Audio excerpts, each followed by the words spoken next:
dia gembira, dia merdekakan hamba sahayanya, dia gembira hari Senin itu kelahiran Rasulullah, maka Allah Subhanahu wa taala setiap hari Senin menunda siksaan Abu Lahab. Masya Allah. Apalagi kalau kita bukan benci Rasulullah, cinta Rasulullah. Masya Allah. Setelah diambil oleh Halimatus Sa'diyah, dipelihara selama 2 tahun. Setelah 2 tahun dikembalikan karena batas 2 tahun. Tapi ketika dikembalikan, dia bilang, maka deh Halimah, saya bisa minta tolong Bu, bisa saya ambil lagi? Ternyata rezeki saya berlimpah asbab daripada Muhammad, bolehkah saya minta lagi? Diambil lagi. Maka ketika itulah dipelihara sampai 4 tahun 5 tahun. Terjadi peristiwa, datang Jibril, dia tangkap baginda Rasulullah. Kemudian ketika itu masih bermain dengan anaknya Halimatus Sa'diyah. Tiba-tiba diambil di Ka'bah, dekat Ka'bah, diambil, dibelah dadanya, dibersihkan hatinya dengan air Zamzam. Maka anaknya berkata, Umi, wahai ibu, Muhammad dibunuh, dibelah dadanya Umi. Maka dia lihat, setelah itu dia pergi lihat Muhammad Rasulullah, ternyata tidak apa-apa. Bayangkan, jagona Jibril lemak bedah, tidak kelihatan jahitannya. Coba ke rumah sakit ahli bedah, dijahit kelihatan benangnya. Setelah itu apa yang terjadi? Ada perasaan khawatir. Halimatus Sa'diyah kembalikan Rasulullah kembali kepada ibunya. Maka pada saat 6 tahun, 5 tahun, 6 tahun, beliau berangkat atas usul daripada ibunya. Nak, bagaimana nak kalau kita pergi ke Yasrib, Madinah sekarang, kita melihat kuburnya ayahmu? Tolong minta kubur nambo muna. Kita lihat-lihat, tengok kuburnya ayahmu. Maka Rasul berangkat, umurnya masih 6 tahun, ditemani oleh Ummu Aiman, pembantunya Ummu Aiman, kemudian Abdul Muttalib kakeknya. Berangkatlah dari Mekah ke Madinah jalan kaki 500 km. Coba bayangkan, coba bayangkan Pak, 500 km dari Mekah ke Madinah. Saya tunggu bapak-bapak, ibu-ibu, bayangkan dulu. Ya, jauh sekali kan? Alhamdulillah sampai di sana. Karena berkat kekuasaan Allah, Allah sampaikan di sana. Beliau beberapa keluarga itu tadi tinggal di Madinah selama 1 bulan. Selama 1 bulan kemudian dia ingin kembali ke Mekah, maka berangkatlah kembali. Li Sunipengan pulang kembali Aminah bersama Ummu Aiman, Abdul Muttalib, baginda Rasulullah masih berumur 6 tahun. Di pertengahan perjalanan, Masya Allah, di pertengahan perjalanan antara Madinah dan Mekah ada kampung namanya Abawah. Maka ketika sampai di Abawah, pertengahan, tengah-tengah nih antara Mekah, Madinah, Mekah, ada kampung Abawah. Aminah jatuh sakit dan meninggal di tengah jalan. Bisa dibayangkan, Masya Allah, umur 2 bulan dalam rahim ibunya, ayahnya meninggal. Dalam perjalanan dari Madinah ke Mekah, meninggal ibunya di Abawah. Berangkat dengan neneknya, kakeknya, dengan Ummu Aiman. 3 orang berangkat pulang sampai di kampungnya. Maka dipelihara oleh kakeknya. Baru 2 tahun 10 bulan, 2 bulan 8 tahun, umur 8 tahun 10 bulan. Kemudian 2 hari Rasulullah ditinggalkan lagi kakeknya. Pada saat berumur 8 tahun 10 bulan 2 hari meninggal kakeknya Abdul Muttalib. Kemudian dipelihara oleh pamannya Abu Talib.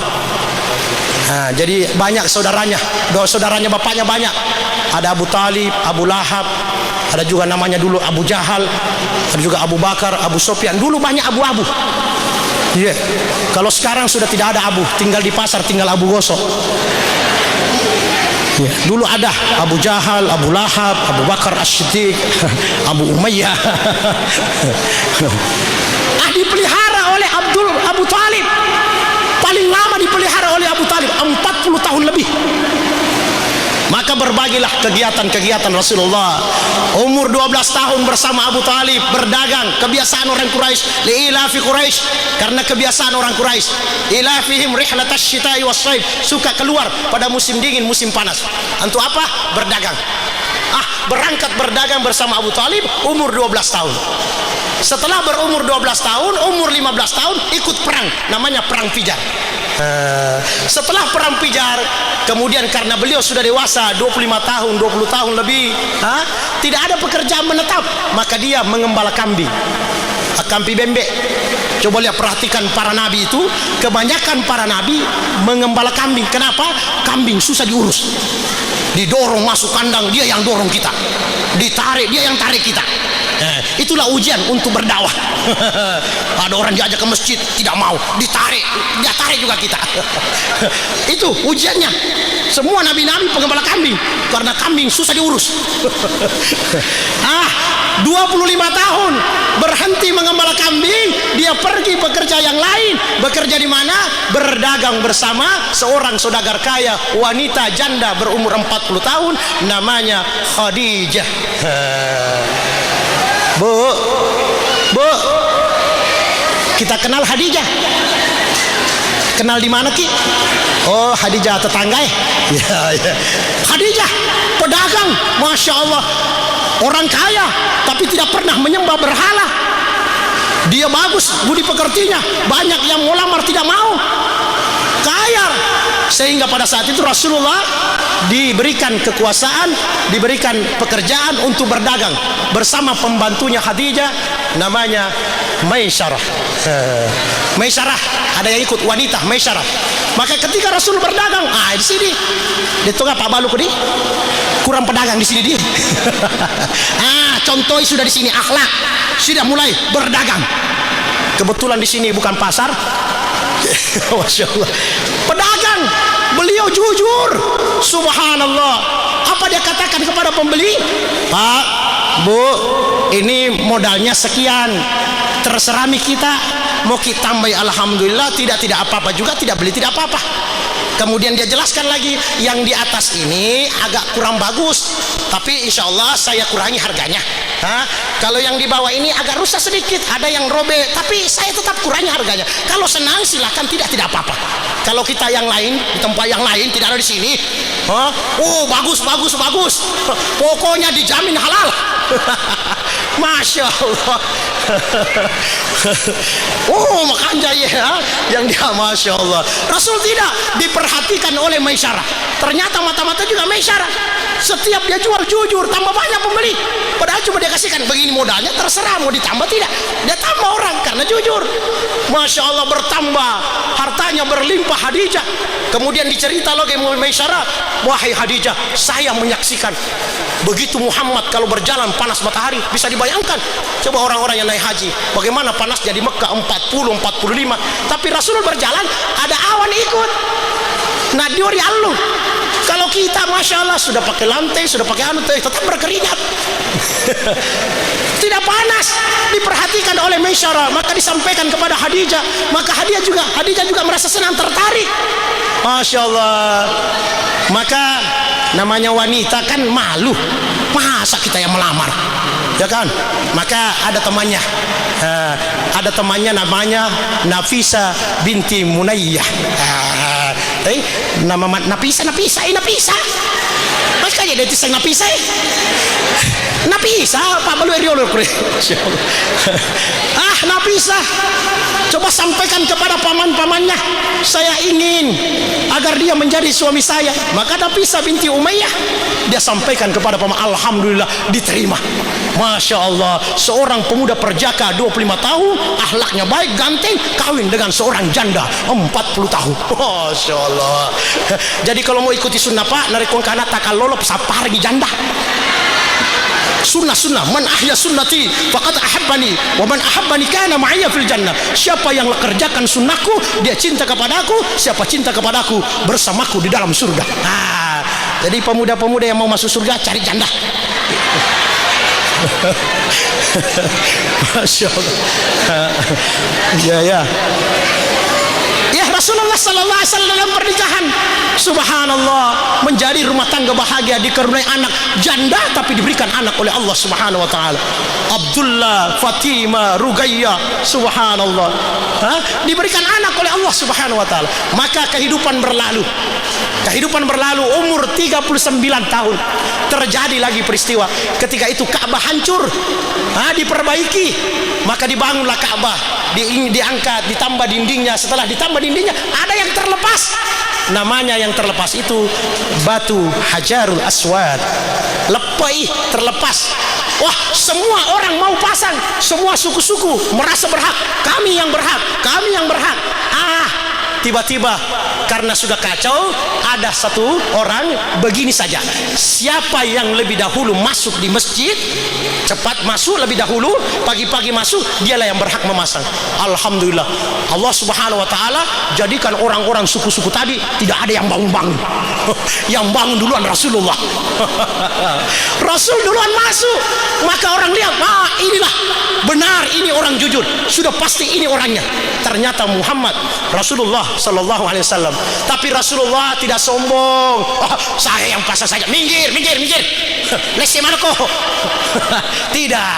Rasul mengatakan begini, supaya semua bisa merasakan ada keberkahannya, siapkan kain, masing-masing suku, masing-masing pegang ujung-ujung kain, letakkan batu di tengahnya, kemudian geser ke samping sudut, nanti saya yang pasang. Selesai. Aman. Selesai itu diceramah. Belum di? Oh belum. Terpasanglah Hajar Aswad. Tahukah ibu-ibu, bapak-bapak, batu Hajar Aswad itu, Masya Allah, batu Hajar Aswad itu dari surga. Dari batu yang ada di dunia, dari surga, Hajar Aswad. Masya Allah, kelebihannya melebihi permata yang paling mahal di dunia 30.000 kali lipat. Warna putih. Rasul mengatakan sungguh Hajar Aswad itu batu yang turun dari surga. Dulu warnanya putih, berubah jadi hitam karena setiap ada orang yang sentuh, orang-orang yang punya dosa. Dosa si dosa makatan ini ada dosanya, akhirnya berubah warnanya. Itu batu, Pak. Bagaimana kalau hati sakitnya tuh di sini? Sudah pokoknya sudah gelap hati. Maka setelah itu hadirin melakukan Allah, detik-detik Rasulullah akan berdakwah. Inilah kunci daripada kesuksesan Rasulullah. Pada umur 40 tahun, 35, tadi ada yang mengatakan 38, dia letakkan batu tadi. Pada umur 40 tahun beliau itikaf, bertahanus, bermalam. Bukan itikaf, bermalam, bertahanus, menyendiri. Kenapa beliau menyendiri? Kenapa Rasul menyendiri? Karena keadaan orang Arab pada saat itu tidak lagi menyembah Allah. Ada yang menyembah patung-patung. Baru patung itu dia kasih nama. Yang paling mereka senang itu Al-Manat. Ada beberapa nama patungnya. Lata, Uzza, Manata. Lata, Uzza, Manata. Disembah. Patung dia taruh di Ka'bah, kurang lebih 600 atau 300 lebih di Ka'bah, baru dia sembah. Masya Allah. Maka Rasul tidak mau terpengaruh, dia naik ke Gua Hira. Ibu-ibu yang pernah naik haji, cobalah ke Bukit Sur, ada gua di atas itu. Bisa berjalan naik ke atas karena dia agak terjang, bisa naik sampai 2 jam insya Allah. Kalau orang tua kuat ya insya Allah sampai, kalau tidak ya dia letu. Sampai di atas ada Gua Hira. Rasul di sana menyendiri. Jadi kalau orang bilang Rasul tidak pernah keluar, tinggalkan keluarganya, itu naik di gua, ada istrinya di rumah. Dia tinggalkan keluarganya, dia bertahanus di sana. Tepat ada yang mengatakan 17 Ramadan, ada yang mengatakan 21 Ramadan, datang Jibril. Baik. Kira-kira Bu, kira-kira Pak, kita bersembunyi di gua sendirian, gelap, datang orang baju putih, serba putih, dia peluk kita. Tapi kok ya lari Kak? Ya selang-selang kan? Jangan selang, nanti lasa. Maka Rasulullah didekap oleh Jibril, serba putih datang. Kemudian didekap Rasulullah, lalu Jibril berkata, Iqra, bacalah. Ma'ana biqari, saya tidak bisa baca. Apa yang mau dibaca? Tidak ada, gelap. Iqra, dipeluk lagi, didekap lagi dari belakang. Ma'ana biqari, tidak bisa baca saya ini. 3 kali. Iqra, ma'ana biqari, dilepas. Kemudian Jibril baca surat Al-Alaq. Itulah surat pertama yang diturunkan oleh Allah. Kan makanya sejarah itu. Maka turun ayat pertama, surat pertama Al-Alaq, cuma 5 ayat.